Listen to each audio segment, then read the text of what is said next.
महाविकास आघाडीच्या उमेदवार जयश्रीताई शेळके सोबत आहेत. त्यांचा प्रचार कसा सुरू आहे ते आपण त्यांच्याशी बोलूया. ताई, काय सांगाल, कसा प्रचार प्रसार सुरू आहे? गेल्या कित्येक दिवसापासून प्रचार चालू आहे. आपण पाहताय जनतेचा प्रचंड प्रतिसाद आहे, उत्साह आहे, जोश आणि जल्लोष आहे आणि लोकांनी ही निवडणूक हातामध्ये घेतली. त्याच्यामुळे प्रचंड उत्साहामध्ये लोक आमचं महाविकास आघाडीचं मशालीचं स्वागत करतात.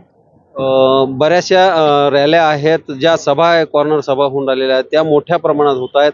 काय वाटते, आपला विजय निश्चित आहे?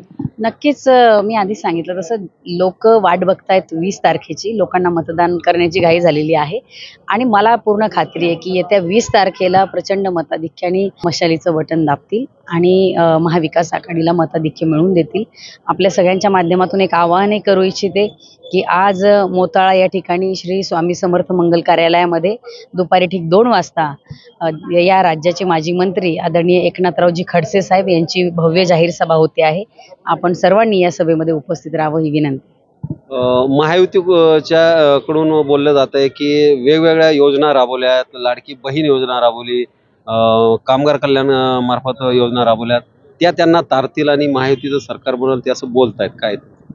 त्यांचा तो गोड गैरसमज आहे. मला असं वाटतं की त्या भ्रमामध्ये त्यांना राहू द्या. 20 तारखेपर्यंत राहायला काही हरकत नाही. त्यांनी त्या भ्रमात ह्या ज्या काही योजना राबवल्या त्या योजना काही प्रभावीपणे राबवल्या नाहीत. लाडकी बहीणचे पैसे सुरुवातीचे 3 महिने दिले, मागच्या महिन्याचे पैसे आलेले नाहीत महिलांचे. आणि महिलांनाही कल्पना आहे, महिला हिशोबाला चोख आहेत. त्यांना माहिती आहे की 1500 रुपये देऊन घरातले 15,000 रुपये हे काढण्याचं काम करतायत. त्याच्यामुळे महिला आणि इथला मतदार हा बरोबर महायुतीच्या उमेदवारांचा हिशोब चुकता केल्याशिवाय राहणार नाही. निश्चितच. तर या होत्या आपल्यासोबत जयश्रीताई शेळके, ज्यांनी आपली प्रतिक्रिया या ठिकाणी दिलेली आहे. दीपक मोरे, नवराष्ट्र, बुलढाणा.